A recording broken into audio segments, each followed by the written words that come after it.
Review Demon Slayer saison 3 épisode 2, c'est maintenant, alors ne bougez pas.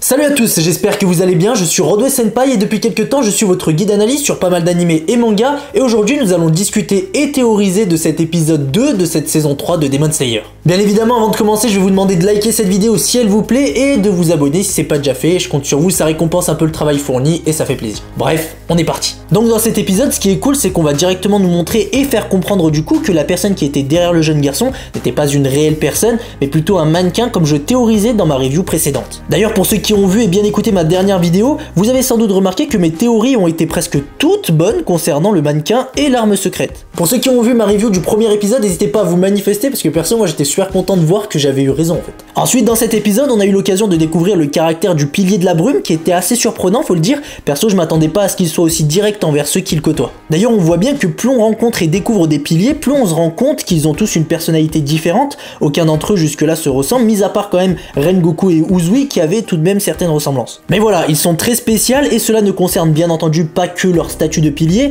mais leur comportement et leur motivation qu'on nous a pas encore dévoilé pour Tokito. Dans cet épisode et de façon très inattendue, on va avoir pas mal de combats, ce qui m'a réellement fait plaisir. Bon, c'était pas vraiment du combat, mais plutôt des entraînements qui vont se solder sur une découverte dont on centrera en fin de vidéo. Donc l'épisode, comme vous le savez, débute sur le moment où Tanjiro remarque de loin le pilier Tokito Mushiro discuter avec un jeune garçon au sujet d'une clé. Pendant que Tanjiro les voit se quereller, le pilier de la brume assène un coup au jeune garçon, ce qui force notre jeune pourfendeur à intervenir, lui qui hésitait jusque-là. En tentant d'aider le petit garçon, Tanjiro découvre par la même occasion à quel point Tokito Mushiro est fort jusqu'à ce qu'il reçoive un coup de sa part lui aussi. Ensuite Tanjiro parvient à aider le petit garçon et on voit qu'il est décidé en fait à garder cette clé qu'il détient. Il nous dit ça en regardant le mannequin dont on parlait en début de vidéo, en nous faisant clairement comprendre que s'il ne veut pas donner la clé qu'il possède, c'est parce que le mannequin ici présent est sur le point de se casser. En réponse au jeune garçon, Tokito Mushiro va dire quelque chose qui est en soi très vrai, il lui dit que s'il le casse, il lui suffira de le recréer, et que pendant qu'il reste planté ici, à répéter ses inepties,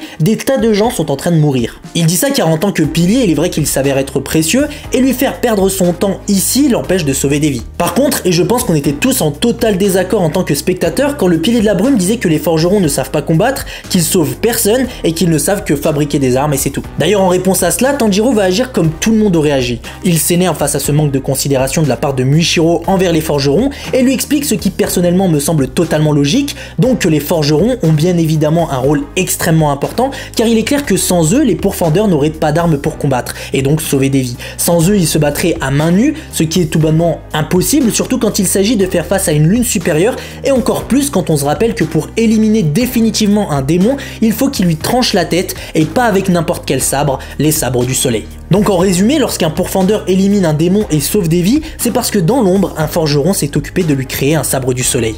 En somme, on peut dire qu'un forgeron de sabre du soleil sauve autant de vies qu'un pilier. Mais bon, malgré les paroles de Tanjiro, Mushiro le coupe en lui disant qu'il n'avait pas le temps de l'écouter avant de l'assommer.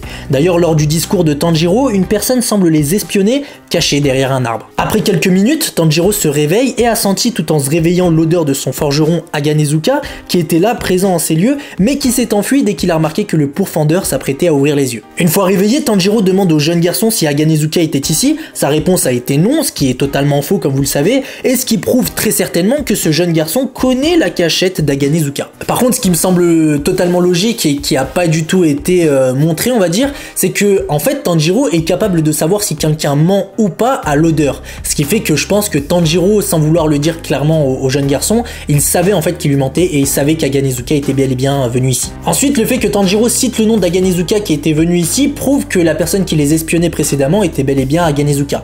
Et là maintenant la question qu'on se pose c'est pourquoi Aganezuka espionnait Tanjiro, le petit garçon et le pilier. Ce qui me semble assez clair c'est que le fait qu'Aganezuka est présent ici en ces lieux prouve qu'en fait il a un lien avec le mannequin, la clé et le jeune garçon. Donc à mon avis lui aussi voulait savoir ou peut-être protéger indirectement ce fameux mannequin et cette clé. Bref, ensuite Tanjiro lui demande où est passé le pilier, ce à quoi le petit lui apprend qu'il lui a finalement remis la clé et qu'il est donc parti avec. Pour finir, Tanjiro va lui demander où est passée la troisième personne qui se tenait derrière lui. Le jeune garçon lui explique que ce n'était pas une personne mais plutôt un automate, il n'est plus là parce que le pilier l'a emporté étant donné que la clé dont il parlait depuis le début sert à l'activer. Et donc la première question qu'on se pose pose, c'est pourquoi le pilier s'intéresse à cet automate. Et à l'évidence, c'est parce qu'il s'agit en fait de la mystérieuse arme secrète qui permet de s'améliorer. En effet, c'est un automate spécial qui peut effectuer 108 actions qui surpassent les capacités humaines, ce qui permet l'entraînement au combat si on l'utilise correctement. Tout à coup, ils entendent un bruit de sabre et décident de se diriger dans la direction du bruit pour voir ce qu'est en train de faire le pilier. Arrivés sur place, ils assistent à un combat entre l'automate et le pilier, tout en nous expliquant que si cet automate est capable de rivaliser avec un pilier, ce n'est pas pour rien. C'est un automate de combat fabriqué par l'ancêtre du jeune garçon qu'il a nommé Yoriichi Model 0. Bon, avant de continuer, je suis obligé de vous faire rappeler à quel point mes suggestions par rapport à ce qu'on pensait être une personne dans l'épisode précédent étaient vraies dans ma review. Je crois que j'ai jamais eu autant raison sur une théorie et franchement je suis content. Donc dans ma review de l'épisode 1, j'émettais déjà des hypothèses sur cet automate qu'on nous présentait comme un humain au départ. Je disais qu'il semblait que Tanjiro s'était trompé en disant que c'était un humain et que pour moi cette chose ressemblait plus à un mannequin qu'autre chose. Et j'ai même rajouté qu'il semblerait que ce serait un mannequin de combat étant donné son apparence et certains détails qu'on pouvait apercevoir sur lui. En somme, c'est cool que j'ai eu raison, ça prouve que mes capacités d'analyse ne sont pas claquées au sol. Bref, on continue. Tanjiro va ensuite demander au petit garçon pourquoi cet automate a 6 bras. Il va lui répondre que d'après son père, l'automate a été modelé à partir d'un vrai guerrier de l'époque et fabriquer 6 bras était la seule manière de recréer son style de combat. Bien sûr, tout comme nous, le visage de cet automate trouble Tanjiro qui va demander au jeune garçon qui était ce fameux guerrier et que faisait-il, ce à quoi il répond qu'il n'en sait pas plus. Tout cela date de l'ère Sengoku, ce qui veut dire que cet automate a été fabriqué il y a maintenant 3 siècles. D'après le jeune garçon, la technique utilisée pour concevoir cet automate est tellement avancée qu'ils sont incapables d'en recréer, par conséquent, s'il s'abîme, personne pourra le réparer. Et malheureusement, étant donné que le père du petit est mort et qu'il est son seul enfant, il est censé prendre la relève, mais il n'arrive déjà pas à forger un sabre d'après ce qu'il nous dit. Et cela explique donc pourquoi il a refusé dans un premier temps de donner la clé au pilier de la brume. Ensuite, en regardant le pilier combattre, Tanjiro remarque à quel point il est fort tout en sachant qu'ils ont presque le même âge. Une réflexion qui va entraîner la réaction d'un nouveau personnage et que nos deux jeunes garçons vont rencontrer. Une information complètement surprenante et dont je ne m'attendais pas du tout, ce nouveau personnage affirme que Muichiro est doué vu qu'il est un descendant direct d'un utilisateur du souffle du soleil. Ce nouveau personnage, qui n'est autre que le corbeau du pilier de la brume, affirme que c'est un génie et qu'il est à 1000 lieues de nos amis. Il faut dire que j'ai été assez surpris d'apprendre que Tokito Muichiro est un descendant d'un utilisateur du souffle du soleil, ce qui peut vouloir dire que le pilier de la brume est capable d'utiliser le souffle du soleil, tout comme Tanjiro. En tout cas, cela me semble assez logique. Nous savons, et Tanjiro nous rappelle, que le souffle du soleil était le tout premier. Mais par contre, Tanjiro remarque que Tokito n'utilise pas le souffle du soleil, une réflexion qui agace clairement le corbeau qui s'attaque à Tanjiro, ce qui suggère que le fait que Tokito Muichiro n'utilise pas le souffle du soleil n'est peut-être pas un choix, mais c'est plutôt parce qu'il en est très certainement incapable. Pile au moment où il est attaqué par le corbeau, Tanjiro se souvient de l'homme qui est apparu dans son rêve et fait le lien entre lui et l'automate qui est clairement inspiré de cet homme si mystérieux. Si ce que j'avance s'avère être juste, nous pourrons dire que grâce à cet épisode et plus précisément grâce à ce jeune garçon et son automate, que nous connaissons le nom de cet homme apparu dans le rêve de Tanjiro. Bon, le fait que Tanjiro ait dit à voix haute qu'il se souvient d'avoir vu cet homme dans son rêve se conclut logiquement par des moqueries de la part du corbeau, étant donné que cela semble totalement impossible, et surtout maintenant qu'on sait que cet homme a vécu il y a 3 siècles. Mais là par contre le jeune garçon va nous sortir une dinguerie à la Shingeki no Kyojin en nous disant que s'il a réellement rêvé de cet homme qui vivait il y a 3 siècles en arrière, c'est grâce à sa mémoire héréditaire. Il nous dit que des gens du village en parlent souvent,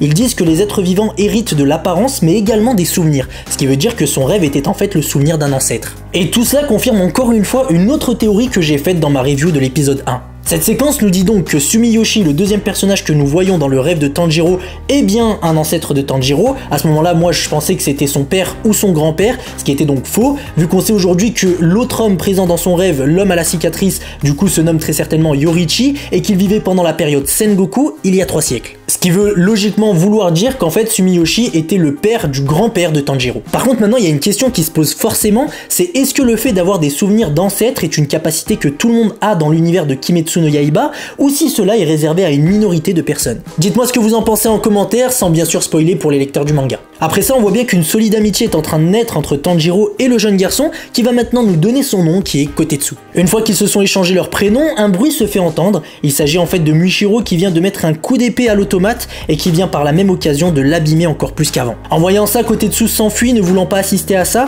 ce qui pousse Tanjiro à se lancer à sa recherche pour au final le retrouver caché au sommet d'un arbre. Tanjiro tente de le convaincre de descendre en lui disant qu'il ne faut pas qu'il abandonne l'automate, qu'en tant que jeune garçon il a un avenir devant lui et que c'est maintenant qu'il doit s'entraîner pour préparer les 20 ans à venir, il peine peut-être aujourd'hui, mais un jour, il y arrivera. On voit dans sa réponse que Kotetsu est déçu par lui-même et manque de confiance en lui visiblement, il a clairement peur que ce qui se transmet dans sa famille meure avec lui. Ce à quoi Tanjiro va lui dire qu'il ne sert à rien de se dénigrer ainsi, qu'il ne faut pas négliger ses talents, et même si lui n'y arrive pas, il peut l'enseigner à d'autres, il suffit pour ça qu'il s'applique et transmette son savoir, et il faut bien qu'il garde en tête que s'il ne réussit pas, sa descendance le fera peut-être. Grâce à cette scène, on se rend compte encore plus à quel point Tanjiro est motivé à atteindre ses objectifs, à tel point qu'il lui suffit juste d'aborder son propre but devant Kotetsu que cela va lui aussi le motiver à donner tout ce qu'il a. Et tout à coup, lui, ce jeune garçon qui ne voulait pas voir l'automate se briser étant incapable de le réparer, promet à partir d'aujourd'hui de se ressaisir et assistera même aux derniers instants de l'automate de son ancêtre. Et ils se dirigent dorénavant tous deux vers l'endroit où se battait Tokito Mushiro tout en discutant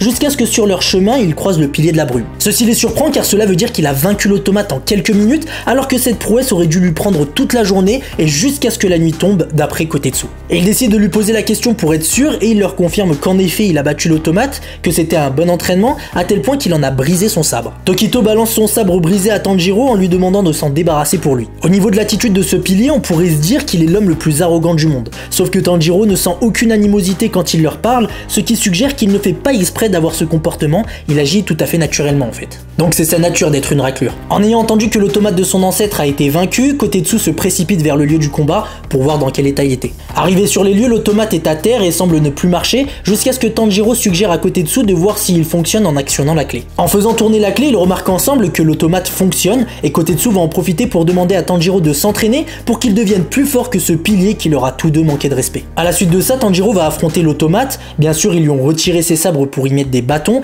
afin que dans un premier temps, il ne risque pas sa vie. On voit que malgré ça, Tanjiro va avoir encore beaucoup de mal à combattre l'automate et va de nombreuses fois se retrouver à terre. Et à un moment, lorsque Tanjiro va se retrouver à terre, Kotetsu va lui expliquer qu'il n'arrivera à rien si lors de ses combats, il ne bouge que par réflexe. Et il continue en lui disant qu'il n'analyse pas les mouvements de son adversaire, ce qui est un gros défaut et prouve qu'il n'a pas acquis les bases. En réalité, pour un enfant, il dispose d'une bonne capacité d'analyse, et même Tanjiro va finir par l'avouer. Et je ne pense pas qu'il ait dit n'importe quoi, à mon avis il a totalement raison et Tanjiro en a complètement conscience. Après 5 jours de combat, Tanjiro a toujours des difficultés à suivre les mouvements de l'automate, alors que le jour qui suit, il compte lui remettre ses katanas. Maintenant que l'automate s'est vu rééquipé de ses sabres, Tanjiro semble s'être mieux habitué, et au fil du combat, il finit même par parvenir à asséner un coup certes faible, mais qui reste un coup à l'automate. Après avoir mangé et repris des forces, Tanjiro reprend le combat et parvient maintenant à anticiper les mouvements de l'automate, il arrive même à savoir où il frappera en fonction de l'odeur. Ensuite, Tanjiro décide de se jeter sur l'automate et c'est là qu'il entrevoit une faille encore plus flagrante que celle qui l'avait permis de le toucher la toute première fois.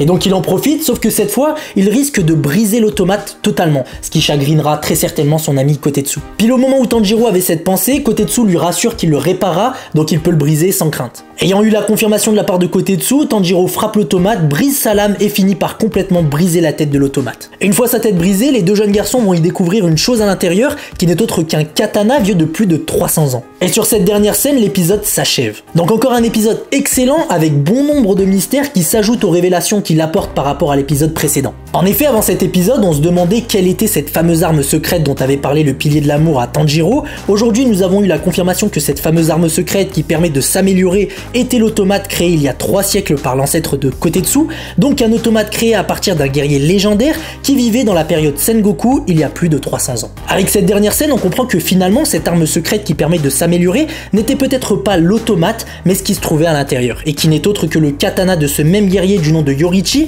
Cela n'est pas encore sûr à 100%, mais on va dire que je suis sûr à 99% que ce sabre appartenait à ce mystérieux homme, étant donné qu'on a l'occasion de voir dans le rêve de Tanjiro un katana appartenant à Yoriichi, ayant le même fourreau et le même tsuka, donc la même poignée, avec bien évidemment le tout de la même couleur. Bon, maintenant la question qu'on se pose, c'est pour quelle raison ce katana se trouve dans l'automate et quel était le but de cette action. Évidemment, j'ai peut-être un élément de réponse qui pour moi est le fait que Yoriichi dans le rêve de Tanjiro faisait part à Sumiyoshi, souvenez-vous qu'il était embêté de ne pas avoir de successeur, ce qui pourrait expliquer le but final d'avoir laissé son katana dans l'automate. Le but étant bien sûr que celui qui brisera l'automate se verra recevoir en récompense le katana du guerrier que représente cet automate et se verra en quelque sorte devenir le successeur de ce légendaire combattant. Si ce que je dis est juste, cela veut dire que Tanjiro devient à partir de cet épisode le successeur de Yoriichi Itachi, ce qui est complètement dingue étant donné que 300 ans plus tard, malgré le fait qu'il n'avait pas de successeur, il y a aujourd'hui une personne qui de plus possède de nombreuses caractéristiques similaires à lui,